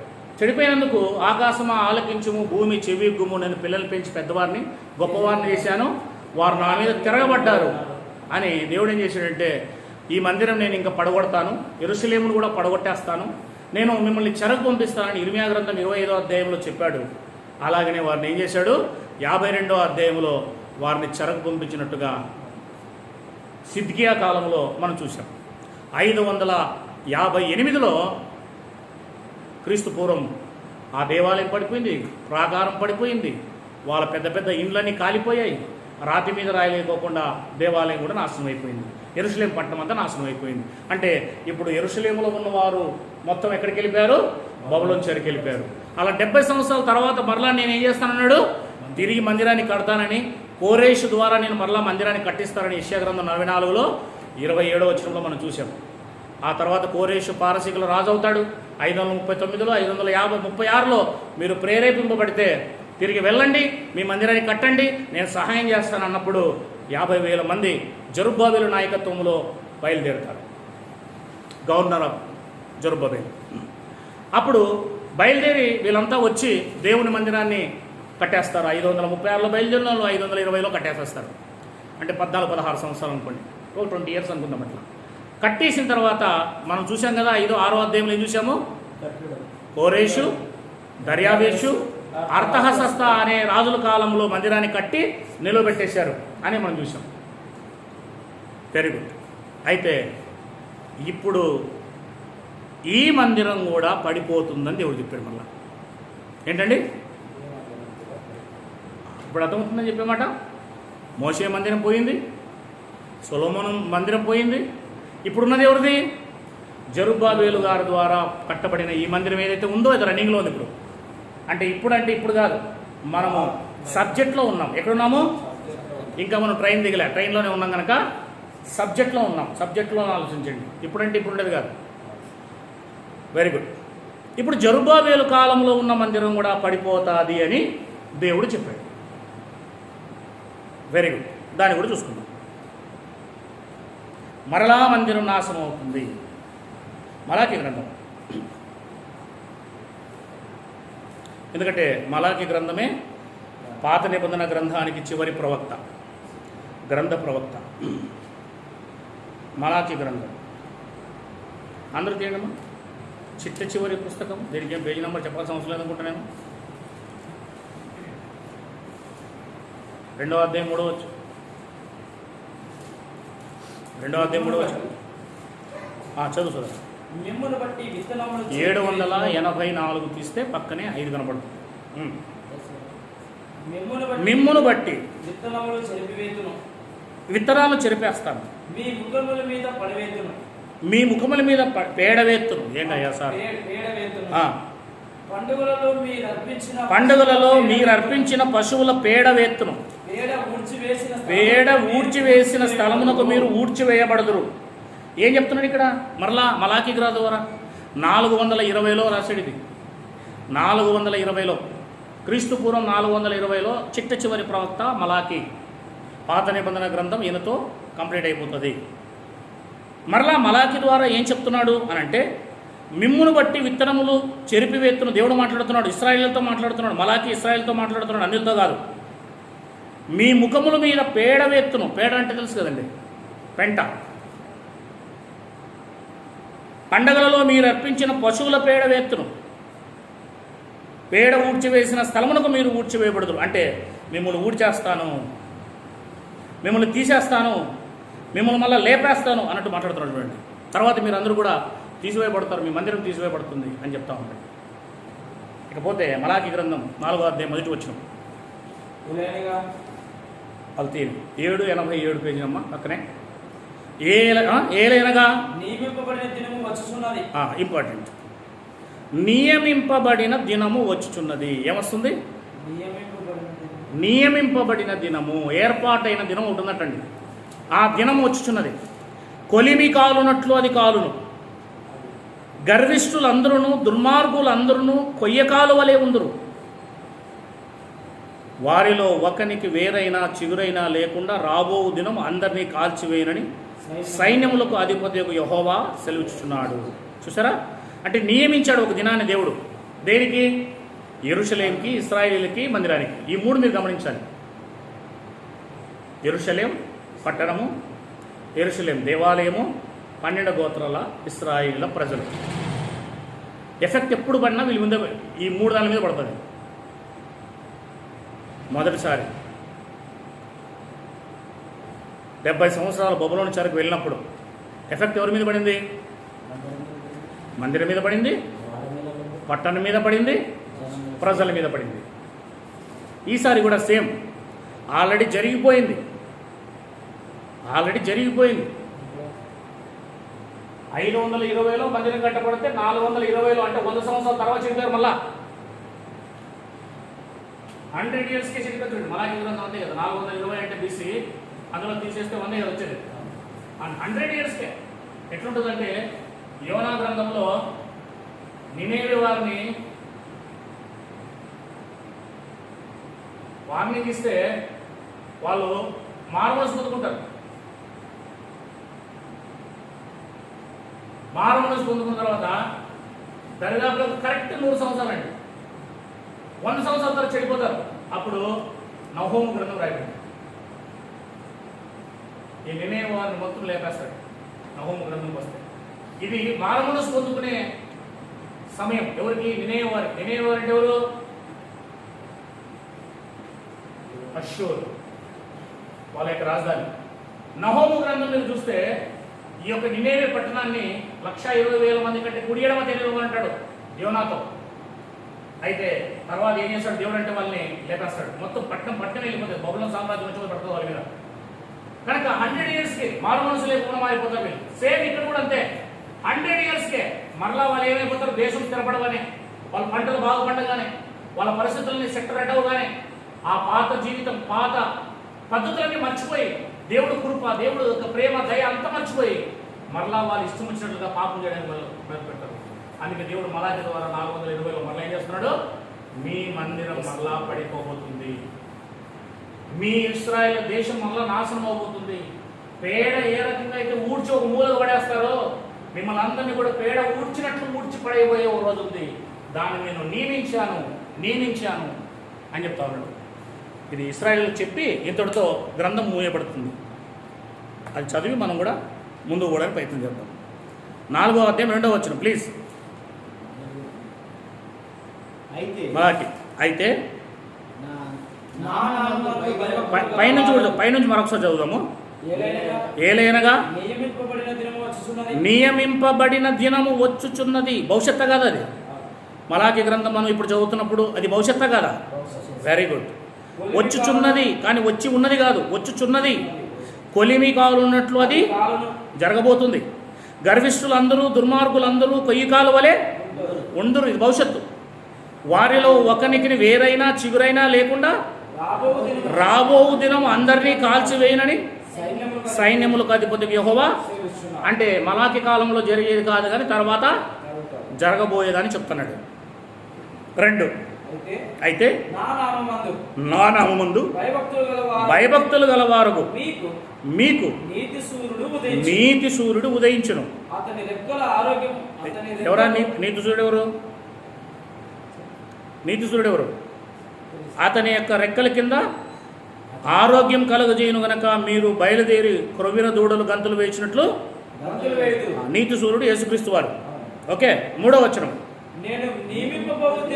మరలా అంటున్నాడు చూడండి దేవుడు, నేను నియమింపబోవు దినమున దుర్మార్గులు మీ పాదముల క్రింద మీ శత్రువులు పాదపీఠంగా చేయ వరకు నా కుడి పార్శ్వంలో కూర్చోండు అన్న మాటకి ఇది సపోర్ట్. 1:10-4 కీర్తన. రైట్. నేను నియమింపబో దినమును దుర్మార్గులు మీ పాదముల క్రింద ధూళివలే ఉందురు, మీరు వారిని అనగదొరక్కుదని సైన్యములకు అధిపతి యెహోవా. అంటే ఇక్కడ రెండు రకాల మనుషులు కనబడుతున్నారు అనమాట. ఎవరు? మలాకి గ్రంథములోకి వచ్చేపాటికే విశ్వాసులు కనబడుతున్నారు, అవిశ్వాసులు కనబడుతున్నారు. విశ్వాసులు యేసుక్రీస్తు వైపు తిరుగుతారు, వారు క్రొవ్విన దూడల వలె గంతు వేస్తారు. అంటే అంత సంతోషాన్ని పొందుకోబోతున్నారు భవిష్యత్తులో. కానీ రెండో క్యాడర్ ఉంది. ఆ క్యాడరు యేసుక్రీస్తుని నమ్మరు, ఆ నిబంధన కిందకి రారు, వారు యేసుక్రీస్తుకు శత్రులు అయిపోతారు. 2 క్యాడర్. అది మలాకి గ్రంథంలో మీరు చూడాలి. ఇకపోతే 4వ వచనం. హోరేబు కొండ మీద హోరేబు కొండ మీద ఇశ్రాయేలులందరి కొరకై. కేవలం ఎవరితో మాట్లాడుతున్నాడు ఈ విషయాలు? ఇశ్రాయేలులందరూ. అది ఇశ్రాయేల్ అందరి కొరకై నేను నా సేవకుడైన మోషేకు ఆజ్ఞాపించిన. నేను నా సేవకుడైన మోషేకు ఆజ్ఞాపించిన. ధర్మశాస్త్రమును. అంటే ఇది ధర్మశాస్త్రం కింద ఉన్న ఇశ్రాయేల్ సంబంధించిన విషయమే కదా. Very good. దాని కట్టడలను విధులను జ్ఞాపకము చేసుకొనుడి. ఎందుకు ఆ మాట అన్నాడు? హోరేబు కొండ మీద ఇశ్రాయేల్ అందరికై 12 గోత్రాల వారి కొరకై నేను నా సేవకుడైన మోషేకు ఆజ్ఞాపించిన ధర్మశాస్త్రమును దాని కట్టడలను విధులను జ్ఞాపకము. ఎందుకు కట్టడలు జ్ఞాపకం చేసుకోవాలి? ఎందుకు విధులను జ్ఞాపకం చేసుకోవాలి? ఎందుకు ధర్మశాస్త్రాన్ని జ్ఞాపకం చేసుకోవాలి? అంటే హోరేబు కొండ మీద ఇశ్రాయేలుకి ఇచ్చిన మోషే ద్వారా ఆ ధర్మశాస్త్ర విధులేంటో మనం వెళ్ళి చూడాలి. ఇప్పుడు ఏం చేయాలమ్మా? అక్కడికి వెళ్ళి చూడాలి. ఏంటి అని అంటే లేవియకాండం 26వ అధ్యాయం తీయకండి, రాసుకోండి, ఎందుకంటే అదంతా చదవలేము. ఇప్పుడు ద్వితీయోపదేశకాండం 28వ అధ్యాయం. ఈ రెండు మీరు ఇంటికి వెళ్ళిన తర్వాత హోంవర్క్ అనుకోండి. 26 లేవియకాండం మొత్తం చదవండి, ద్వితీయోపదేశకాండం 28వ అధ్యాయం మొత్తం చదవండి. చదివిన తర్వాత మొదట ఆశీర్వాదాలు కనపడతాయి. మొదటి వరుసలో నేను చెప్పినట్లుగా నా కట్టడలు, నా విధులు, నా శాసనాలని, నా ఆజ్ఞను అనుసరిస్తే మీకు ఆశీర్వాదాలని కనపడతాయి. రెండవదిగా తర్వాత నేను చెప్పినట్లుగా నా కట్టడలను, నా ఆజ్ఞలను, నా విధులను నేను చెప్పిన మాట వినకపోతే మీకు శాపము అనేది వస్తాయి. ఈ రెండు అక్కడ ఉంటాయి, శాపము, ఆశీర్వాదం. ఇప్పుడు వీళ్ళు దేనికి ఎదికి వెళ్తున్నారు అని అంటే, మీరు నా మాట వినడం లేదు కనుక మీ మీదికి 26వ అధ్యాయంలో చెప్పిన రెండవ పార్ట్, సెకండ్ పార్ట్ శాపాలు. 28వ అధ్యాయం ద్వితీయోపదేశకాండంలో చెప్పిన సెకండ్ పార్ట్ ఏంటి? శాపాలు. ఇప్పుడు 5వ వచనం చదవాలి మనం మలాకి గ్రంథం. అది చదివి వచ్చిన తర్వాత ఇది చదవాలా, చూసారా? అంటే ఇక్కడ 4వ వచనాన్ని వదిలేసి అక్కడికి వెళ్ళి అవి రెండు చదివి మరలా వచ్చి 5వ వచనం చదవాలి మనం. అప్పుడే బైబిల్ అర్థమవుతుంది. చదవండి 5వ వచనం. ఇప్పుడు అది చదివినా అది మీరు చదివారు అనుకోండి ప్రస్తుతానికి. రైట్. యెహోవా నియమించిన భయంకరమైన ఆ మహాదినము. చూసారా? ఆ మహాదినము రాక మునుపు. అంటే యెహోవా నియమించిన భయంకరమైన ఆ మహాదినము రాక మునుపు అంటే 4వ అధ్యాయం మొదటి వచనంలో చెప్పింది. అర్థమవుతుందా? 4వ అధ్యాయంలో 3వ వచనంలో చెప్పాడు చూడు, నియామక కాలమని, నియమింపబడిన దినమని. దాన్నే రిపీట్ చేస్తున్నాడు. దాన్ని ఏం చేస్తున్నాడు? రిపీట్ చేస్తున్నాడు. యెహోవా నియమించిన భయంకరమైన ఆ మహాదినము రాకమునుపు నేను ప్రవక్తయగు ఏలియాను మీ యొద్దకు పంపుదును. ఎవరు పంపుతాడంట? ఆ మహాదినం రాకమునుపు. ఇదంతా ఓకే కదండి? రఫ్ చేసేస్తానండి. ఇప్పుడు చెప్పండి, ఎవరు రాకమునుపు?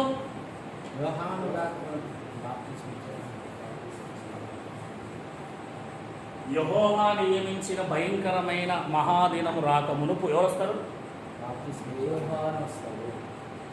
ఏలియా అంటే ఎవరు? బాప్తిస్మిచ్చు యోహానే, ఆయనే ఏలియా. ఎందుకంటే లూకా సువార్త 1:17 మీరు చదువుకోండి, మత్తయి సువార్త 11వ అధ్యాయం చదువుకోండి 9 నుంచి, మత్తయి సువార్త 17వ అధ్యాయము 9 నుంచి కూడా చదువుకోండి. మీకు అవన్నీ అర్థమవుతాయి. ఇప్పుడు నాకు అవసరం లేదు ప్రస్తుతానికి. రైట్. యోహాను మలాకీ గ్రంథము 4వ అధ్యాయము 5వ వచనంలో చెప్పినట్లు యెహోవా నియమించిన మహాభయంకరమైన యెహోవా నియమించిన భయంకరమైన ఆ మహాదినము రాకమును నేను ప్రవక్త ఏలియాను మీ యొద్దకు పంపుదును. దినము భయంకరమైన దినం. యెహోవా నియమించిన, ఇది 1 day, only 1 day, only 1 day, not for 2 days 3 days 4 days, only 1 day. కనుక ఒక దినం ఉన్నది. యెహోవా నియమించిన ఆ ఒక దినం, అది భయంకరమైన మహాదినం. దానికి ముందు ఎవరు వస్తారు? ఏలియా వస్తాడు. ఏం చేస్తాడు వచ్చి? కమాన్. నేను వచ్చి దేశమును శపించుకుంటున్నట్లు. ఇప్పుడు నేను అన్నాడు చూడండి. ఎవరైనా నేను అనగా దేవుడు అక్కడ క్రీస్తు ఎవరు? ఏం చెప్పించకుండా దేశమును అనగా ఇంగ్లీష్లో అర్థం ఉంది అది. భూమి అంటే ఇజ్రాయిలీల దేశము. ఏ దేశం అయితే వాళ్ళకి ఇచ్చాడో ఆ దేశం, ప్రపంచం అంతా కాదు. అది మాట్లాడుతున్న ఇజ్రాయిల్తో. కాన్సెప్ట్ అర్థం కావాలి, కాంటెక్స్ట్ అర్థం కావాలి, కాంటెక్స్ట్ మీద మనం నిలబడాలి. అర్థమైందా? దేశమును నేను అంటే క్రీస్తు వారు వచ్చి, అంటే యోహాను వారు వస్తారు, క్రీస్తు వారు కూడా వస్తారు. యోహాను గారు వచ్చి చేసే పని ఏంటంటే, క్రీస్తు వారు వచ్చి దేశాన్ని శపించక మునుపు ఈయన ఒక పని చేయాలి. ఏంటి పని? తండ్రుల హృదయమును పిల్లల తట్టు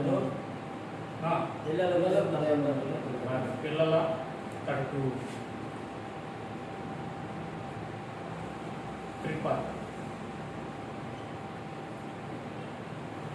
తండ్రులు ఎవరు? అబ్రహాం, ఇస్సాకు, యాకోబు. మీకు తెలిసిందే. పిల్లలు ఎవరు? ఆ కాలంలో అబ్రహాము గారు, యోహాను గారు, బాప్తిస్మా ఇచ్చే యోహాను ఎవరైతే వస్తారో ఆ కాలంలో ఉన్నవారు పిల్లలు. ఎవరి పిల్లలు? వీళ్ళకి పిల్లలు.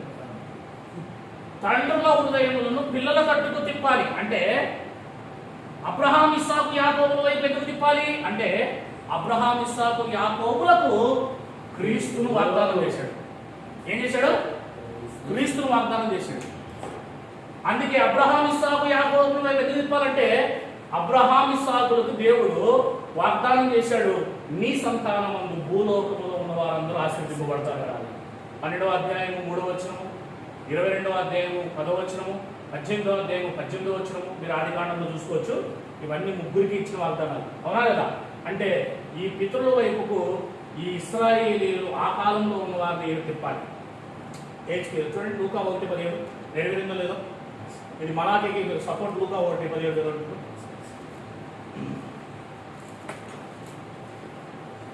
మరియు అతడు తండ్రుల హృదయమును పిల్లల తట్టుకును. ఎవరు? బాప్తిస్మా ఇచ్చే యోహాను. చదవండి. మరియు అతడు తండ్రుల హృదయమును పిల్లల తట్టుకును, అవిధేయులను నీతిమంతుల జ్ఞానమును అనుసరించుటకును త్రిప్పి ప్రభువు కొరకు ఆయత్తపడి ఉన్న ప్రజలను సిద్ధపరచుటకై ఏలియా యొక్క ఆత్మయు శక్తి గలవాడై. అంటే యోహాను గారు కూడా ఎవరిని పడితే వాళ్ళని సిద్ధం చేయడానికి రాలేదు. రెడీగా ఉన్నవాళ్ళు, యేసుక్రీస్తు వస్తారు, మెస్సయ్య వస్తారని ఎవరైతే ఎదురు చూస్తున్నారో వారిని మాత్రమే సిద్ధపరచడానికి వచ్చాడు. నిద్రపోయే వాళ్ళని సిద్ధపరచడానికి ఎప్పుడు రాడు దేవుడు. సత్క్రియల యందు ఆసక్తి గల వారిని తన సొత్తుగా పరిశుద్ధంగా చేసుకోవడానికి తను తాను అర్పించుకునేను. తీతుకు పత్రిక 2వ అధ్యాయం 13-14 వచనాల్లో ఉంటుంది. అంటే ఎవరికి సత్క్రియల యందు ఆసక్తి ఉందో వారిని మాత్రమే తన సొత్తుగా చేసుకుంటాడు. ఏదో ఆదివారం వచ్చిపోయి లేదా ఆదివారం వచ్చి 2 మాటలు మాట్లాడేసిపోయే వాళ్ళకి దేవుడు అర్థం కాడు, వారి కోసం దేవుడు చనిపోలేదు. అది అందుకే అన్నాడు ఇక్కడ, ఆయత్తు పడి ఉన్న ప్రజలను సిద్ధపరచుటకై. ఎవరైతే మెస్సయ్య వస్తాడు అని పాత నిబంధన గ్రంథములో ప్రతి శనివారంలో చెప్తున్నప్పుడు మెస్సయ్య వస్తాడు అని మెస్సయ్య కోసం ఎదురు చూస్తారు. చూడండి, ఒక సమరయ స్త్రీలాగా, ఒక నతానియేలు లాగా, ఒక లుదియా లాగా, ఒక యోహాన్ లాగా, ఒక పేతురులాగా వారు మాత్రమే పట్టుకోగలుగుతారు. వారి హృదయాన్ని మాత్రమే దేవుడు తెరుస్తాడు. అంటే ఆసక్తి, ఆయత్తు అంటే సిద్ధమై ఉన్నా, సిద్ధపడి ఉన్నా, రెడీగా ఉన్నా, ఆసక్తి కలిగి ఉన్నా అని అర్థం. అందుకే ఉపమానం చెప్పాను కదా, 13వ అధ్యాయం 12వ వచనంలో మత్తయి సువార్తలో కలిగి ఉన్నవానికే ఇవ్వబడును. ఏ సపోర్ట్తో చెప్పాడంటే మలాకీ గ్రంథం 4వ అధ్యాయం 1వ వచనం సపోర్ట్తో చెప్పాడు. మీలో కొందరు దుర్మార్గులు ఉన్నారు, మీలో కొందరు యేసయ్య వచ్చినప్పుడు నీతిశూరుడు వస్తాడు చూడు, ఆయన నమ్ముకొని మీరు గంతలేసి జీవితం కలిగిన వారు కూడా ఉన్నారు. 2 రకాలు ఉన్నారు అక్కడ. పొట్టు ఉంది, విత్తనం ఉంది, గోధుమ ఉంది, గురువు ఉంది, గొర్రె ఉంది, మేక ఉంది. అంటే ఇప్పుడు గొర్రెలకు మాత్రమే నేను అర్థమవుతాను. పరలోక రాజ్య మర్మములు తెలుసుకున్నట్టు మీకు అనుగ్రహింపబడిన కానీ వారికి అనుగ్రహింపబడలేదు అంటూ కింద అంటాడు. కలిగి ఉన్నవానికి ఇవ్వడము, కలిగిన లేవానికి కలిగి ఉన్నది కూడా వారి నుండి తీసివేయబడిన అన్నాడు. అంటే కలిగి ఉన్నవారు